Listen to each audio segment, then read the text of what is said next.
empezar el Vermut por la Ciencia de este mes.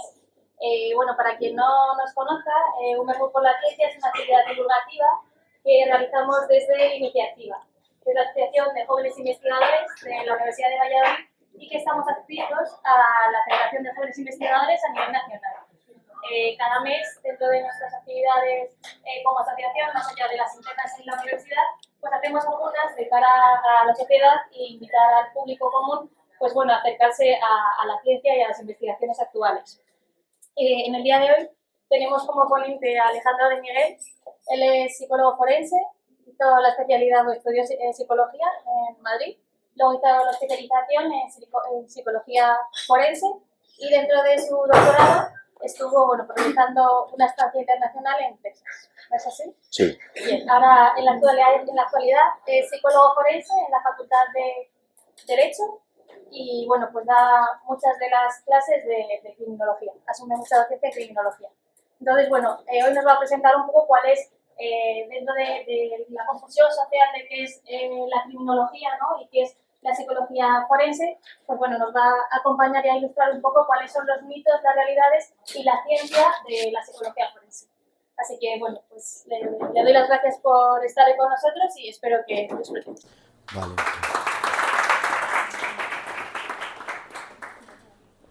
Bueno, es la primera vez que hago esto bebiendo cerveza, así que supongo que saldrá bien. Efectivamente. Bueno, lo primero, muchas gracias a Iniciativa por contar conmigo. La verdad es que estoy muy contento de poder hacer esto porque el tema me apasiona y el foro me parece espectacular. Si me paso de tiempo, por favor, me levantéis la mano y yo acelero, ¿vale? Y bueno, lo primero, sí, ya me he presentado, pero he puesto aquí un poco mi perfil para empezar contextualizando un poco. Yo actualmente soy profesor y doctor aquí en la Universidad de Valladolid. Soy del Departamento de Psicología, pero estoy en la Facultad de Derecho.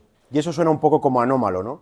¿Qué hace un psicólogo en una facultad de Derecho? De hecho, cuando empecé me sentía un poco así, ¿no? Porque es como el psicólogo entre los juristas de reconocido prestigio, ¿no? Es un campo diferente, pero hoy espero que cuando hablemos de lo que es la psicología forense, pues entendáis bien que el choque entre Derecho y Psicología pues es muy pertinente, adecuado y cuadra bastante bien. En algunas diapositivas, como soy psicólogo y sé manejar la conducta de la gente, bueno, eso dicen, ¿vale? En algunas diapositivas voy a poner este emoticono arriba a la izquierda y eso significa que os tenéis que reír, ¿vale?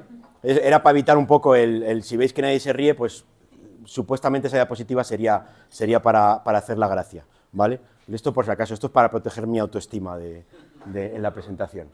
Entonces, bueno, antes de empezar, y ya que la UVA nos paga estas herramientas tan buenas, el que quiera y pueda, pues coge este QR con el móvil y yo os voy a hacer una pregunta. La pregunta es muy simple y es, ¿qué se te viene a la mente cuando escuchas psicólogo o psicóloga forense?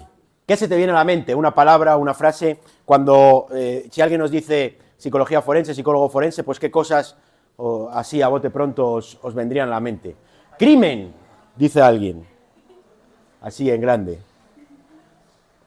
Criminología, mentes criminales, morgue, familiares, tratar, comprender, a ver si lo ponemos en versión, enlistado así, vale, así lo vemos mejor. Crímenes, tratar a los familiares de los difuntos. Bueno, dice alguien, cadáveres con estrés postraumático. Bueno, comprender la mente del asesino, trastornos, disección mental, fallecidos. Vale. Bueno, la idea un poco con esta charla es desmontar algunas de las cosas que están saliendo aquí, que realmente no serían psicología forense, sino que serían otra cosa.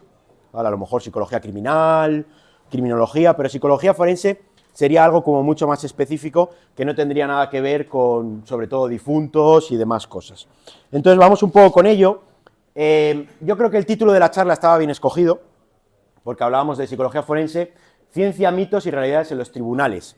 ¿Ciencia por qué? Bueno, pues porque la psicología es una ciencia, ¿vale? Hay gente que todavía no le queda...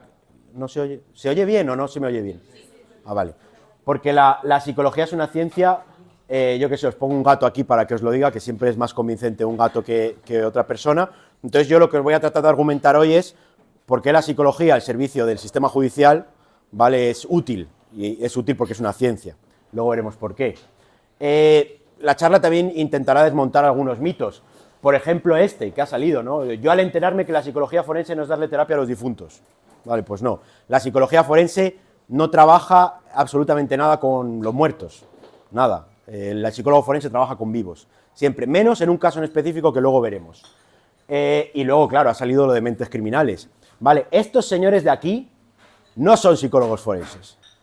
Estos señores de aquí serían, como mucho, psicólogos criminales, otra cosa, ¿vale? Luego veremos un poco cuál es el matiz. De hecho, una de las cosas que hay que dejar claro es que el psicólogo forense no tiene pistola, ¿vale?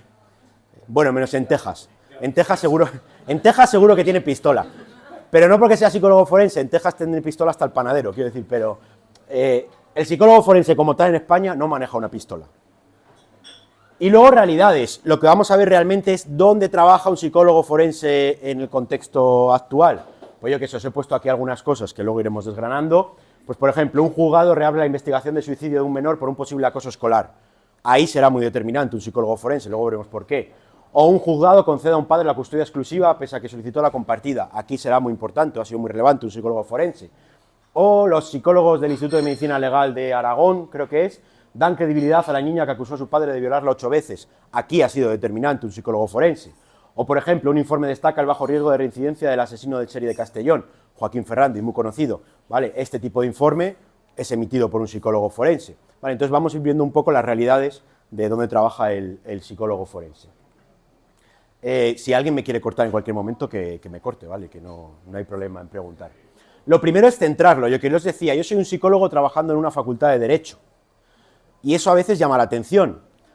Pero no llama tanto la atención si tú argumentas lo siguiente. Psicología y Derecho coinciden en el mismo objeto de estudio. ¿Vale? Esto choca mucho, pero realmente la psicología y el Derecho, su objeto de estudio es la conducta humana. El problema, bueno, problema no es ningún problema, ¿vale? Es que tienen diferentes objetivos. La psicología intenta explicarla y el Derecho lo que intenta es regular la conducta. Es decir, hay una intersección entre psicología y Derecho muy clara, ¿vale? Que sería esto de aquí. Y alguno podría decir, ¿esto qué es la psicología forense? No, ¿vale? Sería algo más amplio. Esa intersección sería lo que llamamos la psicología jurídica, ¿vale? Dentro de la cual vamos a ver que se enmarca la psicología forense. De hecho, psicología jurídica sería cualquier trabajo que realiza un psicólogo en un ámbito jurídico, ¿vale? Y me encuentro muchos aspectos. Todo lo que tiene que ver con la mediación, todo lo que tiene que ver con la psicología policial y de las Fuerzas Armadas, eso también es psicología jurídica. Todo lo que tiene que ver con psicología penitenciaria, lo que hace el psicólogo en la cárcel. Todo lo que tiene que ver con psicología de la delincuencia, psicología criminal, etcétera. Y luego aquí arriba tendría esto que pone aquí, psicología aplicada a los tribunales. Eso sería la psicología forense, ¿vale? Ahora vemos exactamente qué es lo que es. Pero lo que trato de decir es que yo tengo un campo amplio, que es la psicología jurídica, dentro de la cual tengo otros aspectos. Por ejemplo, típico policía, psicólogo que trabaja en una sección de análisis de conducta, bla, bla, bla, ayudando a las investigaciones criminales. ¿Es un psicólogo forense? No, sería un psicólogo criminal. Otra cosa es que se compartan muchos conocimientos y procedimientos, ¿vale? Pero la psicología forense sería psicología aplicada a los tribunales. ¿Y a qué nos referimos específicamente? Pues cuando el psicólogo, ¿vale? La psicología forense sería cuando el psicólogo utiliza la investigación procedente de su ciencia, de su psicología básica, ¿para qué? Para auxiliar a jueces y tribunales en su toma de decisión, a través de la emisión de informes periciales. Es decir, el psicólogo forense es aquel que asesora al Tribunal de Justicia en cualquier procedimiento en el que la psicología pueda ser útil. Pues un procedimiento ahora veremos, de divorcio. Tenemos o el juzgador necesita tener evidencias sobre con quién va a estar mejor el menor, psicólogo forense. Un procedimiento de víctimas, el juzgador necesita conocer hasta qué punto ha sido dañada esa persona por el hecho que le sucedió, psicólogo forense, ¿vale? Es decir, el psicólogo forense interviene cuando un procedimiento ya está judicializado y lo que hace es asesorar al Tribunal de Justicia. Vale, no sé si se entiende esto bien, pero también quería introducir una diferencia. Este es mi canal de YouTube, que lo pongo aquí para promocionarlo, aunque ya no lo actualizo, ¿vale? Y claro, entre la población hay mucha confusión entre lo que sería un psicólogo clínico y un psicólogo forense. ¿A qué me refiero? Un psicólogo clínico es aquel al que yo voy, pues por ejemplo, tengo un problema de bienestar, de ansiedad, o me encuentro mal, lo que sea, y voy a un psicólogo, ¿vale? Ese psicólogo, ¿cuál es su objetivo? Pues procurarme un bienestar, ¿vale? O trabajar conmigo para que disminuya mi ansiedad, etcétera, ¿vale? Un psicólogo forense realmente su objetivo sería emitir un informe que va a un tribunal de justicia y le asesora. Voy a poner un ejemplo que lo vais a entender bien entre el típico psicólogo que todos contextualizaríamos clínico y uno forense. Misma persona, un padre divorciado, por ejemplo, ¿vale? O un padre que se va a divorciar. Va al psicólogo clínico porque tiene, yo qué sé, pues mucha ansiedad o en el proceso, está muy triste porque tiene problemas con no puede ver a su hijo o lo que sea, porque hay muy conflictivo. Él va al psicólogo clínico porque tiene ese problema, ¿vale? Y le dice a la psicóloga, pues me está pasando esto y encima cambia los horarios del trabajo y no puedo seguir viéndole, etcétera. Esa psicóloga, ¿qué va a hacer? Pues entenderle, validarle, no va a poner en tela de juicio lo que dice porque su objetivo simplemente es que su paciente esté bien. En cambio, si yo como psicólogo forense estoy emitiendo un informe para determinar cuál es la mejor opción de custodia y te viene un padre y te dice, mira, es que cambió los horarios y entonces para estar, tú le dices, muy bien, pero demuéstramelo que eso es verdad. No sé si entendéis el matiz. El psicólogo clínico nunca va a confrontar la información de su paciente porque su objetivo es que esté bien. El psicólogo forense, sin embargo, como su labor es la de asesorar al Tribunal de Justicia, puede contrastar esa información. ¿Vale? No tiene que generar esa relación tan terapéutica, digamos. Entonces, claro, habíamos hablado aquí que entonces, si un psicólogo forense asesora a los tribunales es decir, su labor es auxiliar al juez y tribunales en su toma de decisiones a través de la emisión de informes periciales, hablamos de que el psicólogo forense actúa como perito. Y entonces la primera pregunta sería, ¿qué es un perito? Primer chiste, un perito no es esto, ¿vale? Esto es un perrito. Lo digo porque muchas veces se confunden. Esta es mi perra, obviamente, muy bonita. Entonces, claro, no es esto. Un perito, con dos R's, ¿vale? El término técnico, sería, según la RAE, que nos sirve, un experto entendido en algo. Es decir, perito de manera amplia es una persona que tiene unos conocimientos a nivel científico específicos en algo y puede asesorar en la toma de decisiones en un proceso legal, judicial, etcétera. Por ejemplo, perito, pues si tú te metes una leche con el coche, pues muchas veces te tienen que peritar el coche. Eso significa pues, que alguien que tiene conocimientos en ese tipo de aspectos va a emitir un informe, una conclusión sobre lo que está pasando. Si yo hablo de un perito psicólogo, ¿qué es? Pues una persona que tiene conocimientos específicos en una materia que puede asesorar en algún procedimiento judicial, etcétera, ¿vale? Lo pongo aquí porque es muy curioso que la RAE acepta el término perita. Entonces, cuando tú ves lo de perito y perita, a mí me hace mucha gracia ver, yo digo, es un perito y es una perita, ¿sabes? Porque, vamos, o sea, yo todavía no he leído en ninguna sentencia ni demás la perita, pero está aceptado por la RAE, pero queda muy, no sé, en plan, como muy tal. Entonces, se entiende, el psicólogo forense actúa como perito, ¿por qué? Porque tiene unos conocimientos en psicología que pueden hacer que se asesore al Tribunal de Justicia. Y luego, como curiosidad, tú como perito, en cualquier proceso judicial, puedes actuar de oficio o de parte. Esto tiene muchas implicaciones. ¿Por qué? Un perito de oficio, ¿cuál es? Es aquel que trabaja en la Administración de Justicia.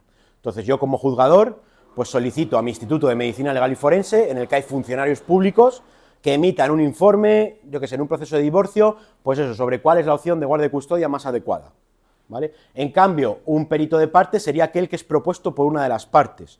Pues a mí, mañana, Maffer tiene un procedimiento judicial y me contrata a mí o me contrata a su abogado para emitir un informe pericial que se va a aportar al procedimiento judicial, ¿vale? ¿Por qué digo que tiene muchas implicaciones? Bueno, porque normalmente se habla de los peritos de oficio como aquellos más imparciales y los peritos de parte como más parciales, porque la aporta el informe una parte. Bueno, esto tiene sus matices, pero simplemente que sepáis, ¿vale? Que te puedes encontrar con este tipo de... con estos dos roles. Os pongo un ejemplo aquí del caso que hemos visto antes, ¿vale? Decíamos, las psicólogas del Instituto de Medicina Legal de Aragón dan credibilidad a la niña que acusó a su padre de violarlo 8 veces. Estas psicólogas de aquí, del Instituto de Medicina Legal, son peritos de oficio, peritos judiciales, ¿vale? Porque han emitido un informe, trabajan en el ámbito público, son funcionarios y emiten el informe porque se lo solicita a su juzgador. Sin embargo, leemos aquí, un psicólogo forense de la defensa niega que la menor presente síntomas de haber sido víctima de abusos sexuales. Pues en este caso la defensa había aportado también un peritaje de un perito, en este caso de parte, ¿vale? Para confrontar en ese sentido, ¿vale? Simplemente para que sepáis pues, que hay este juego de roles en el sistema, ¿vale? Y cuando hablo de perito, aquí estoy hablando de psicólogos, pero puedo hablar de cualquier ámbito. O sea, si estás en una disputa porque tu casa tiene grietas, pues seguramente tendrás un peritaje de un arquitecto. ¿vale? Es decir, cuando hablamos de pericial, cuando hablamos de peritaje, cuando hablamos de forense, hablamos de que alguien experto en un tema asesora, en este caso hablamos de psicología forense, por lo tanto, pues, procedimientos en los que el psicólogo forense tiene algo que aportar, ¿vale? Bueno, esto me lo salto. Y, claro, entonces, ahora vamos a ver un poco cuáles son los campos de actuación del psicólogo forense. Y esto es muy interesante porque llama mucho la atención porque va a haber algunos campos que seguramente digáis, ¿de verdad ahí un psicólogo forense tiene algo que decir?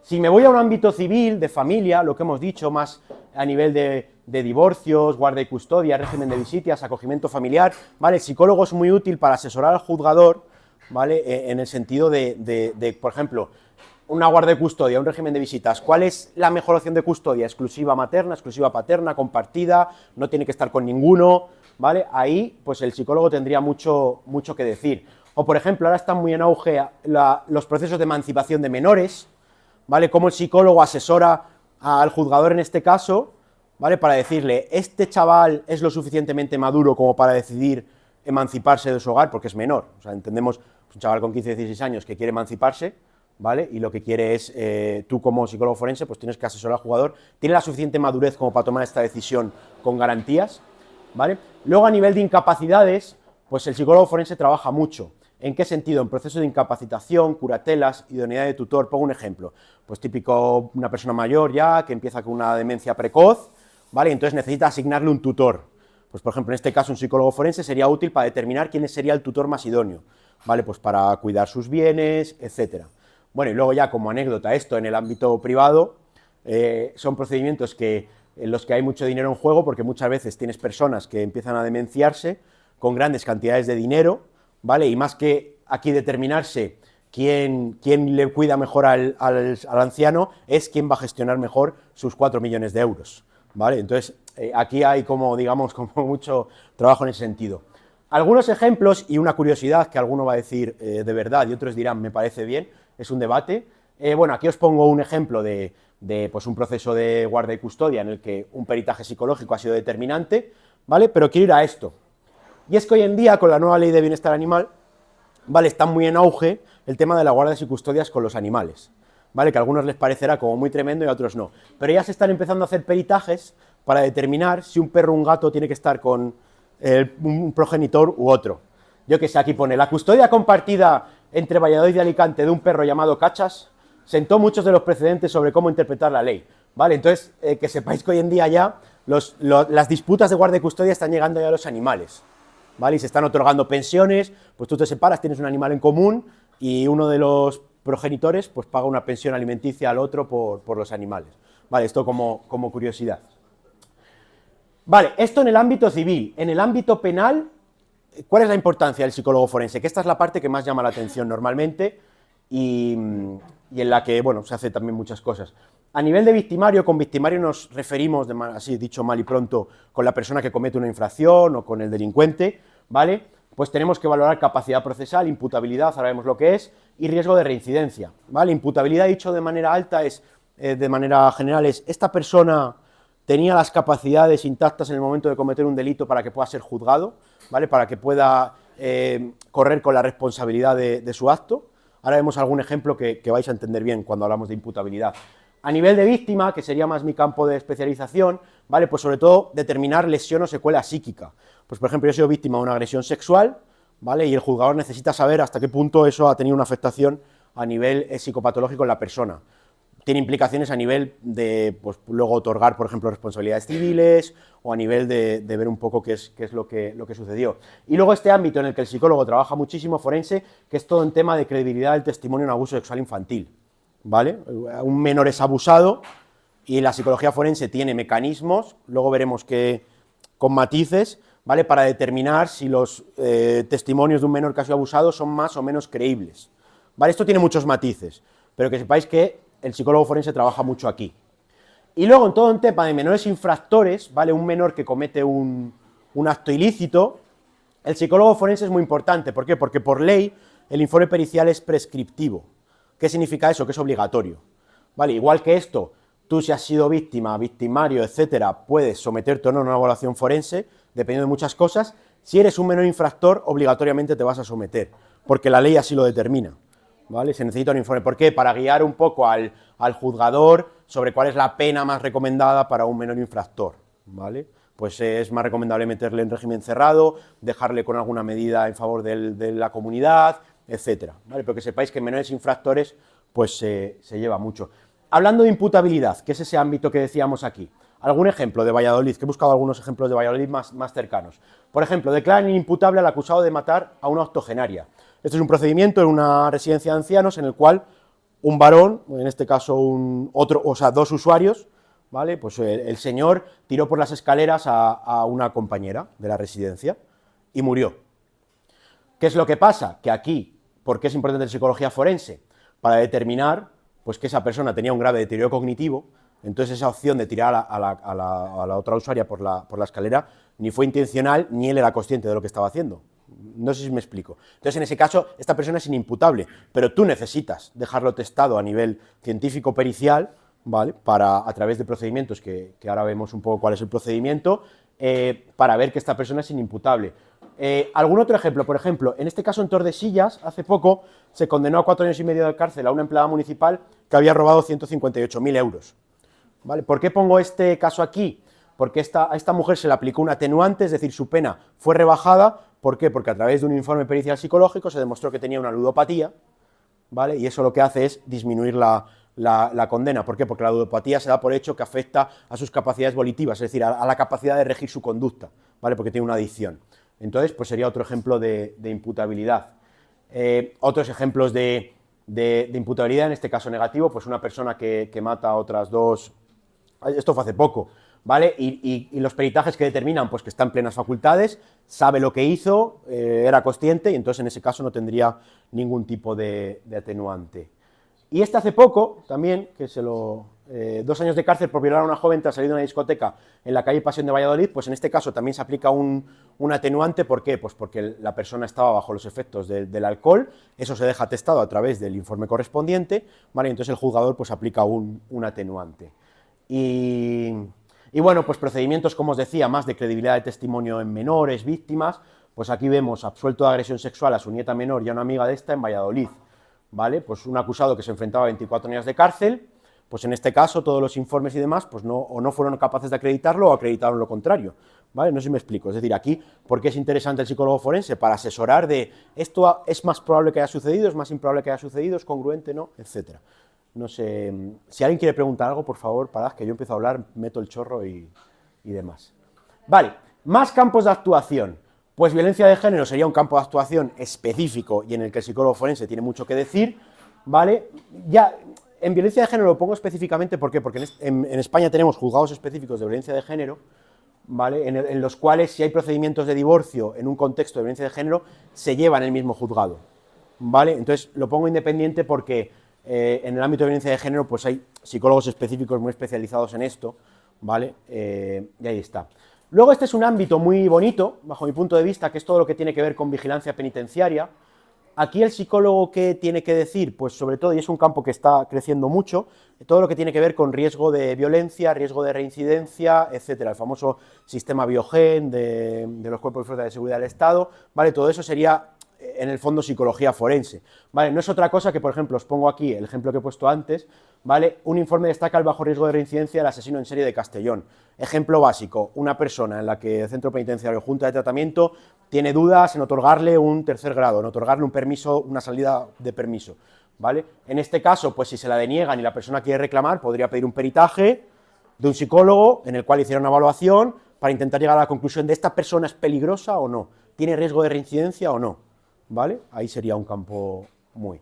Y ya voy terminando con campos de actuación, como veis, son muy amplios, ¿vale? A nivel laboral se trabaja mucho todo lo que tiene que ver con incapacidades laborales, con todo el tema del moving y del acoso. De hecho, en acoso laboral, moving, la mayoría de las sentencias favorables que existen se basan en peritajes psicológicos, es decir, el informe pericial psicológico en el ámbito del moving, del acoso laboral, muchas veces es la única prueba de cargo que hay, porque muchas veces es difícil de demostrar, ¿vale? Y luego aquí en contencioso administrativo también se trabaja y bastante, por ejemplo, te deniegan un permiso de armas pues, por aspecto psicológico si quieres reclamarlo, podrías solicitar un peritaje, pero en tema de oposiciones se trabaja muchísimo y cada vez más. ¿Por qué?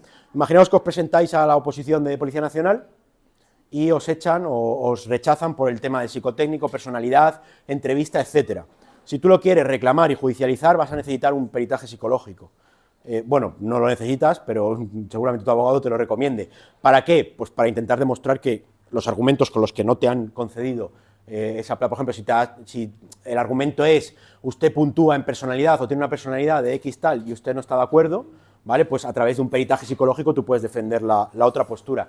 De hecho, y luego iremos a esto, que me hizo mucha gracia el titular, decían, creo que esta policía local de La Rioja o de Logroño, y el titular es, nos han excluido con un test donde se pregunta si prefieres playa o montaña. ¿Vale? Luego, pues claro, dicho así suena, hostias, usted está utilizando métodos que son, no sé, como tortilla de patata con cebolla o sin cebolla. Vale, con cebolla entran, sin cebolla pues no entran. ¿Vale? Opositores a policía local se quejan de no recibir explicaciones en la revisión de un test psicológico. Ahora lo matizamos un poco.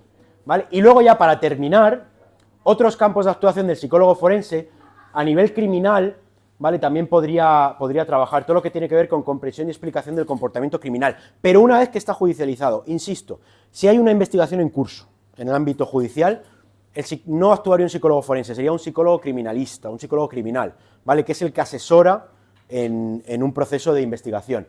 Esto sería más, pues ya cuando se ha judicializado, pues determinados procedimientos que no voy a entrar específicamente porque sería muy costoso. Pero este sí me interesa. Autopsia psicológica. Este es el único procedimiento en el que el psicólogo forense trabaja con un muerto, ¿vale? Y además es bastante reciente, es bastante, y por eso lo destaco, porque muchas veces el mito es el psicólogo forense habla con muertos. Bueno, en la autopsia psicológica sí que podríamos decir que se habla con un muerto. Ejemplo de autopsia psicológica, pues este de aquí. Por ejemplo, un juez reabre la investigación de suicidio de un menor por un posible acoso escolar. Es cuando tú necesitas una prueba, un informe pericial de alguien que ha fallecido. Entonces, tú, por ejemplo, en este caso, esta autopsia psicológica, ¿cuál va a ser su objetivo? Determinar si este menor hay más probabilidad de que se suicidara por ese acoso escolar o si había otro tipo de variables que podían estar afectando a que este chaval se cometiera el suicidio, ¿vale? Es decir, es hacer un análisis retrospectivo, ¿vale? Para intentar llegar a una conclusión. Entonces, en este caso sí que se trabajaría con muertos. La autopsia psicológica se utiliza mucho también a nivel policial, por ejemplo, se halla una persona fallecida o muerta y hay dudas de si me encuentro ante un suicidio o si me encuentro ante un homicidio. Ahí implementarías un procedimiento de autopsia psicológica para llegar, ¿qué es más probable? ¿Que esta persona haya cometido un suicidio o que esté ante una muerte violenta o algún tipo de homicidio, sea como sea? ¿Vale? Entonces, ese sí que sería un procedimiento en el que el psicólogo forense trabaja con un muerto, dicho así suena tal, pero sí que sería. Vale, entonces, una vez visto ya dónde trabaja el psicólogo forense, ahora lo que voy a argumentar es por qué lo que hace un psicólogo forense es ciencia. Porque todos tenemos claro que si yo qué sé, imaginaros, voy a peritar un accidente de tráfico, pues llegan los técnicos, hacen sus mediciones, llega el topógrafo, el otro, coges tal, pues tantos metros, tal, pues según este algoritmo, pues la probabilidad es que iba muy rápido y entonces la conclusión es que esta persona iba a una alta velocidad y demás, ¿no? Y todo el mundo da por hecho que eso, pues tiene más credibilidad entre comillas, ¿no? Porque son números, porque tal, pues una regla matemática, etcétera. En la psicología nos tenemos que enfrentar a, pero esa es su opinión, ¿no? Y yo lo que voy a argumentar ahora es por qué cuando hacemos un informe pericial psicológico no es opinión, es ciencia. Y lo pongo aquí con esto, ¿no? En plan, se ve un poco mal, pero aquí se están besando apasionadamente, ¿vale? Dos personas después de que uno le dice en plan de la psicología es una ciencia con métodos científicos. Entonces le hace mucha ilusión al psicólogo que le digan eso y se besan, ¿no? ¿Vale? Entonces, ¿por qué la psicología forense o los procedimientos, los peritajes psicológicos podemos considerarlos un procedimiento científico? Pues porque implementa una metodología basada en el método científico, ¿vale? Tú cada vez que haces un informe pericial, lo que estás haciendo lo podríamos llamar como un ensayo n = 1, ¿vale? Yo estoy ejecutando un procedimiento estandarizado con estándares científicos, ¿vale? Para poder llegar a una conclusión, que esto no quiere decir que se hagan muy malos peritajes, que eso es verdad. Es decir, hay gente que es muy pirata o gente que hace muy mal las cosas, entonces tú te encuentras con verdaderas barbaridades, ¿vale? Pero un informe pericial psicológico bien hecho, pues es un informe científico del que tú te puedes fiar. Entonces, yo lo primero que tendría es un objetivo pericial. Objetivo pericial es decir, ¿cuál es el motivo de mi informe? Pues de todos esos ámbitos en los que trabajamos, ¿vale? Yo tengo que dar respuesta a algo en específico. Pongo algunos ejemplos. Estos informes míos, ¿vale? Por ejemplo, A petición del interesado y su representante legal, se pretende valorar el estado psicológico del peritado en el momento de los hechos que se le imputan y determinar si el mismo supuso algún tipo de menoscabo en sus capacidades cognitivas y volitivas, ¿vale? Esto sería un informe de imputabilidad de los que hemos visto antes, ¿vale? Entonces yo tengo claro cuál es mi motivo del informe.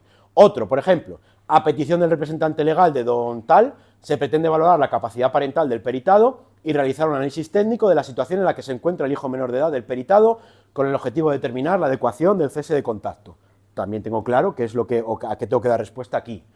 Uno de victimología, por ejemplo, a petición del evaluado y su representante legal, pretendo valorar el estado psicológico actual de este y su posible relación con una vivencia de situación prolongada de abuso sexual, ¿vale? Con el objetivo, bla, bla, bla. O, por ejemplo, este que sería de abuso sexual infantil. Es decir, yo lo que tengo primero es un objetivo pericial, que esto sería muy parecido a cuando yo voy a ejecutar una investigación. Yo cuando ejecuto una investigación tengo un objetivo. Tengo un objetivo y tengo una pregunta de investigación. Pues yo qué sé, quiero descubrir si este marcador afecta al desarrollo, me estoy inventando, al desarrollo de X tipo de cáncer. Y entonces, por lo tanto, voy a implementar una metodología. Esto es exactamente lo mismo. Yo aquí tengo mi objetivo, yo aquí tengo mi pregunta de investigación, yo la tengo clara. Ahora, lo que tengo que ver es qué hago para llegar a ese resultado.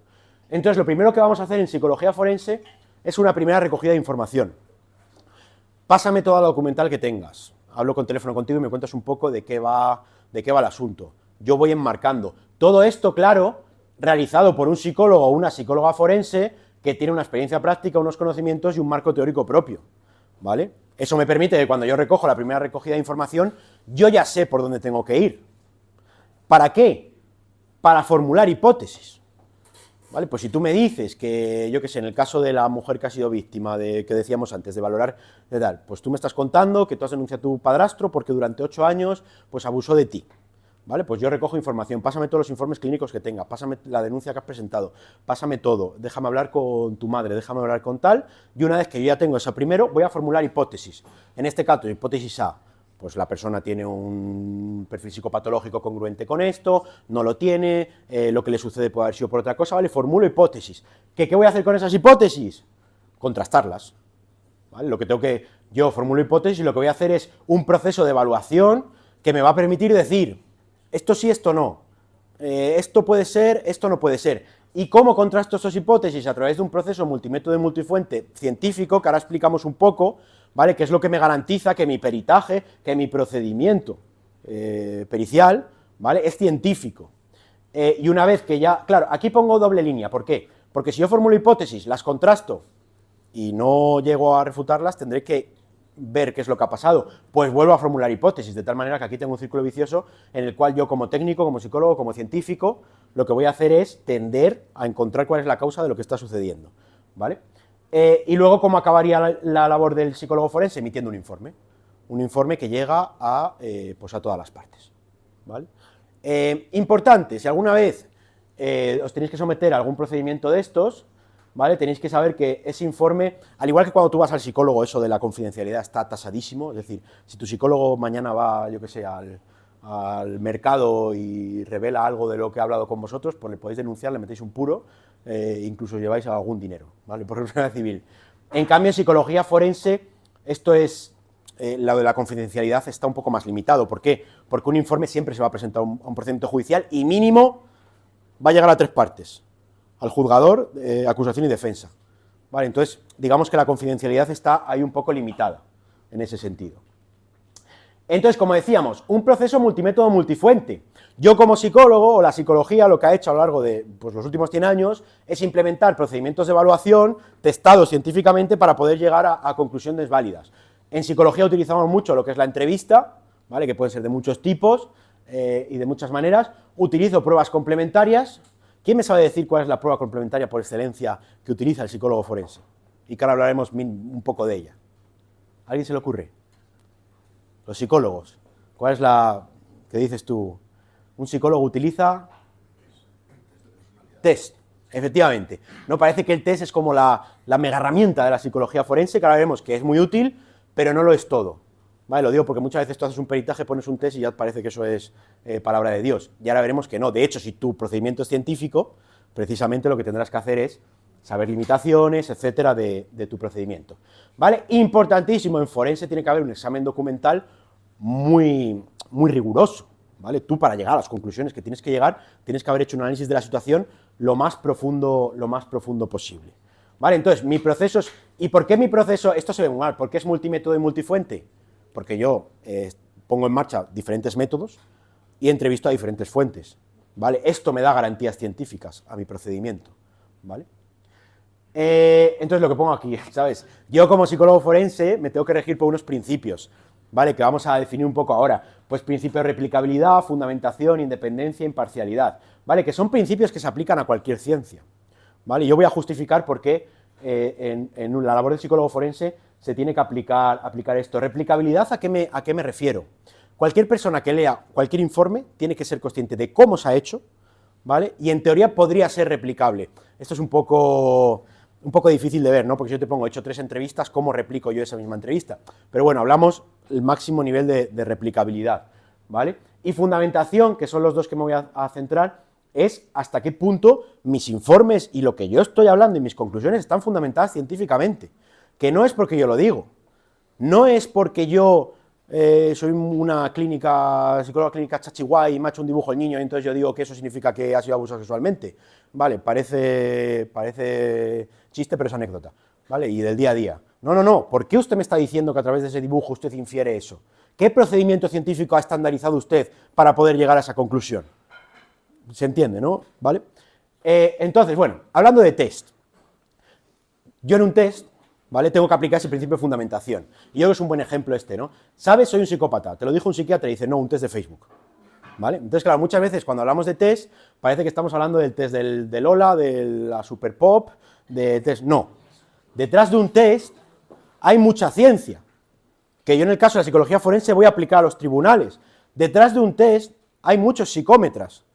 Yo no soy psicómetra, ni me consideraré nunca eso, porque es un cuerpo científico independiente. La psicometría es la disciplina que se encarga de generar esas mediciones psicológicas, ¿vale? Y os puedo asegurar que es una ciencia muy compleja, ¿vale? Muchos números, mucha algoritmia, muchas cosas, muchos modelos teóricos, ¿vale? Es decir, esto no es un test psicológico, esto Dios sabe lo que es. Un test psicológico, un test psicométrico, es aquel que tiene unos procesos por detrás que me permiten decir, esto es ciencia, esto tiene una validez, esto tiene una fiabilidad. Voy a poner un ejemplo con esto de aquí. Vale, dicen estas personas, nos han excluido con un test donde se pregunta si prefieres playa o montaña. Vale, opositores a policía local se quejan de no recibir explicaciones en la revisión del test psicológico. Sí que es verdad, cuando lees la noticia, lo que sucede aquí, les aplican un test y en función de ese test, pues les descartan o les cogen. Sí que es verdad que eso no sería lo más ortodoxo posible a nivel forense. ¿Por qué? Porque tú aquí no estás estableciendo un proceso multimétodo multifuente, estás descartando a las personas por un test. No quiere decir que el test sea malo, quiere decir que lo estás utilizando mal. ¿Por qué? Porque tú, para descartar una persona específicamente, necesitarás más información. Pero no quiere decir que la pregunta de si te gusta la playa o la montaña esté mal construida, porque seguramente ese test, esta pregunta, insisto, se ha llevado a cabo un proceso de validación y un proceso de estandarización, de tal manera que esta pregunta tiene un significado en ese conjunto, ¿vale? Aunque parezca ridícula, ¿vale? Pero lo que tú no puedes hacer, y os lo voy a explicar aquí, por ejemplo, esto es un test de personalidad. ¿Vale? Lo he bajado de la propia editorial, de TEA Ediciones, ¿vale? Es el cuestionario de personalidad de EINSIC. EINSIC decía que tú la personalidad la puedes dividir en tres constructos, ¿vale? Psicoticismo, neuroticismo y extraversión, ¿vale? Entonces, se supone que a cualquier persona de nuestra sociedad podría, si la evalúo, la puedo clasificar en uno de estos 3 rasgos en una puntuación. Entonces yo tengo este test, esto es un modelo bajado de la página web de la editorial, no pertenece a ninguna persona. ¿Vale? Entonces yo puedo situar a las personas en un determinado valor. Lo primero que yo tengo claro, si quiero utilizar un test de una manera científica, es tener claro qué estoy haciendo. Cuando yo paso un test a alguien y me dice que, por ejemplo, en esta versión tiene una puntuación T54, es decir, le sitúo aquí, no me está diciendo otra cosa que esta persona, en comparación al resto de la población, sus niveles de extraversión se sitúan, vamos a decir, cercanos a la media. No me está diciendo nada más. No sé si me explico. Esto me da mucha información, pero me da mucha información si la sé utilizar. Si yo no puedo descartar a alguien, por ejemplo, en este caso, pues psicoticismo muy bajo, entonces en función de esto yo te descarto de un procedimiento. No, te tengo que argumentar por qué lo estoy haciendo. Y tengo que dejar claro que además esto simplemente es que te estoy comparando yo con un grupo de referencia, ¿vale? Entonces, ¿qué ciencia hay detrás de los test? Construir un baremo de estos es muy costoso. Porque yo lo que tengo que hacer es aplicar este test a muchísimas personas de tal manera que luego tenga un grupo de referencia al que compararlo, ¿vale? Y no va a ser lo mismo que yo te ponga un baremo de población general que un baremo de población penitenciaria. Y no va a ser lo mismo que yo te ponga un baremo de hombres que un baremo de mujeres. Y no va a ser lo mismo, etcétera, etcétera. Esto es un procedimiento científico, ¿vale? El ser capaces de, no tanto, lo que pongo aquí, no tanto la aplicación del test en sí, sino cómo lo analizo. Cómo implemento una metodología científica para analizarlo. Y eso es lo que hacemos en psicología forense, ¿vale? De hecho, los propios textos de las editoriales, tú te lo dices bien claro. El profesional deberá contrastar las posibles sugerencias interpretativas mencionadas con el conjunto de información adicional disponible y determinar la idoneidad de estas afirmaciones, ¿vale? Si alguna vez os clasifican o os caracterizan por un test, quejaros, porque eso está muy mal hecho, ¿vale? Necesita más información, ¿es verdad? ¿Es así? ¿Vale? Otro ejemplo de por qué la psicología forense es científica, ¿vale? Esto está muy de moda, que es lo del comportamiento no verbal, pues típico vídeo de TikTok, tú vas pasando y te aparece el típico Crypto Bro, que te empieza a hablar de cómo detectas la mentira en quien tiene enfrente porque ha levantado la ceja o tal, cosas que son muy peregrinas, que quedan muy bien, dan muchos likes, el algoritmo las quiere mucho, pero yo como técnico, como psicólogo forense, como científico, mi obligación que es decir, oiga, la evidencia señala, os pongo aquí, es de un compañero, este artículo de la misma Universidad de Valladolid, ¿qué me señala la evidencia? Que no existe ningún indicador o marcador no verbal que me permita discriminar con precisión y fiabilidad entre un testimonio honesto y deshonesto. Si yo llego a un juicio y alguien presenta una pericial en la cual se está hablando de que esa persona miente o dice la verdad en función de cómo gesticuló, etcétera, eso es pseudociencia, ¿vale? Entonces yo como psicólogo forense tengo que velar por todo. Este es un campo apasionante de la comunicación no verbal, porque ya os digo, hay mucho mito alrededor.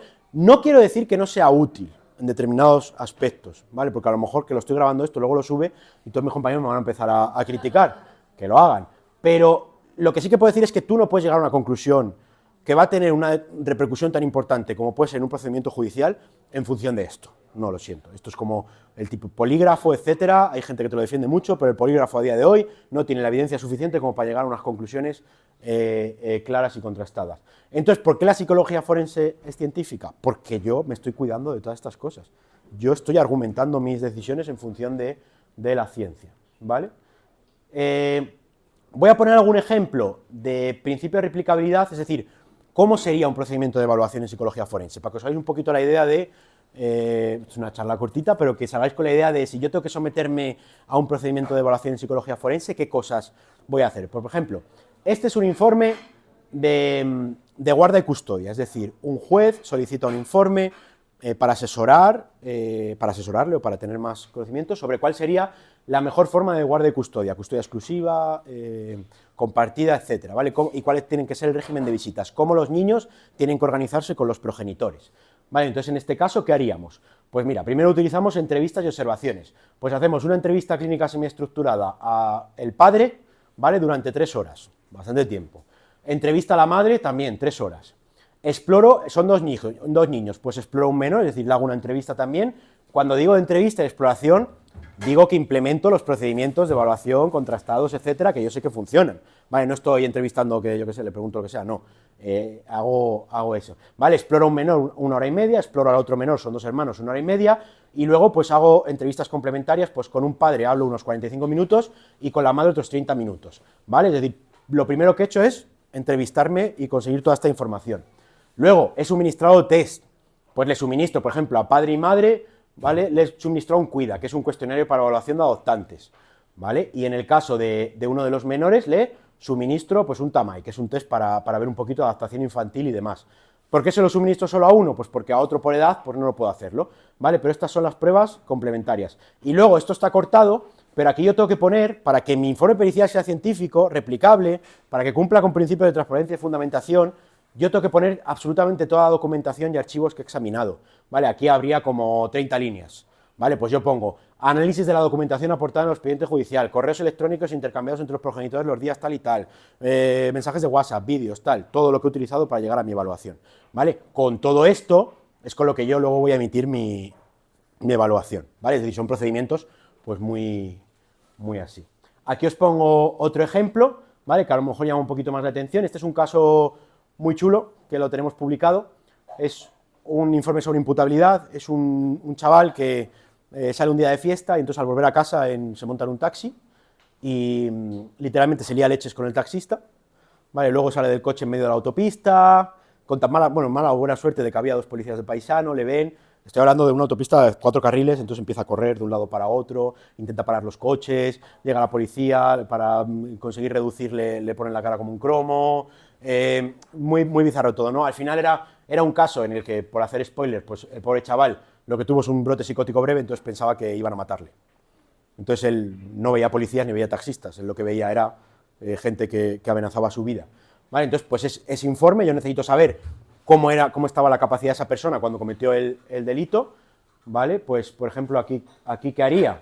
Pues lo mismo, pues entrevisto al chaval un día durante 2 horas y otro día durante 1 hora y media, entrevista telefónica con el padre, entrevista telefónica con la última amiga que estuvo con el peritado, entrevista telefónica con la novia del peritado, es decir, yo interrogo a todas las fuentes que yo creo que van a ser interesantes para mi evaluación, porque mi evaluación tiene que ser lo más científica posible, tiene que ser lo más válida posible, lo más fiable posible.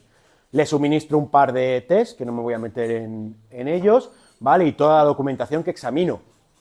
Yo qué sé, cosas como que llaman mucho la atención cuando pongo estos ejemplos en clase, pues yo qué sé, te pido el currículum vitae y te pido la vida laboral. Y alguno dirá, ¿por qué? ¿A cuento de qué en una evaluación le vas a pedir la vida laboral al chaval? Pues si a mí me dice, por ejemplo, que él trabajaba en restaurantes de lujo y que trabajaba en sitios así como tal, es como, muy bien, demuéstramelo. ¿Por qué esa información para mí como técnico es importante? Porque yo, conforme a mi ciencia, sé que una persona que trabaja en un establecimiento de ese tipo tiene unos rasgos de personalidad que no va a tener otro. Entonces, a mí no me cuadra que una persona que se lía leches, en el caso de que lo hubiera cometido, que tiene un perfil agresivo, entre comillas, ¿vale? Yo lo que estoy buscando es marcadores que me indican, oiga, no, esta persona en su día a día, en su patrón conductual, no encuentro yo elementos que me hagan ver que es agresivo, ¿vale? Entonces, esto sería. Pues este ha sido un pequeño repaso de lo que es la psicología forense y, bueno, aquí os dejo mis redes sociales por si queréis, también la página web y nada, ya está, y gracias.